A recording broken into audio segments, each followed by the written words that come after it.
ጨምረሃል ትንሽ ዝም ብሎ መጨመር ነው የጤና ነው ብዙ ጊዜ ደግሞ እድሜም ከፍ ሲል ተያያዥ ብዙ የጤና ችግሮች ይዞ ይመጣል ውፍረት ብዙ የሚመከር ነገር እንግዲህ ምንድነው የኔ ውፍረት ከቅርብ ጊዜ ወዲህ የመጣ ነው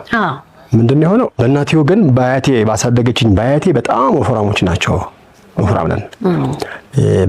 የዘር አለ እሱ ሆርሞን አለ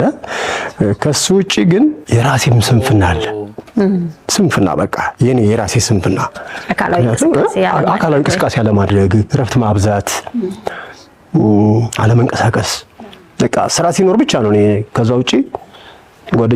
ጓደኞቼ ጋር ቁጭ ብዬ መጫወት መሳቅ ምናምን ነው በቃ ለኛ ብዙ ማህበራዊ ጉዳይ ያለኝ መገናኘበት የመነጋገር ማህበረተኞች ያሉኝ እዚህ ደግሞ የዛሬ 33 አመት ጓደኛ አለኝ አብሮኛ የሚኖር ማለት የሚጠይቀኝ የመጣ ኃይለ ጊዮርጊስ ይባላል እሱ ጋር እንገናኛለን እና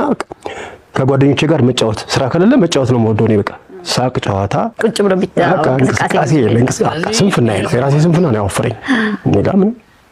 በጤና በኩል ግን እግዚአብሔር ይመስገን የሚገርምሽ ይሄን ሰውነት ይዤ ምንም አንድ ነገር የለብኝም ትልቁ ነገር ነገር የለም ስለዚህ አሁን ስራ ጀምረሃል ማለት ነው ይሄን ማለት አሁንማ በቃ አሁንማ 10 ኪሎ ቀንሻለሁ አሁን 10 ኪሎ ቀንሻለሁ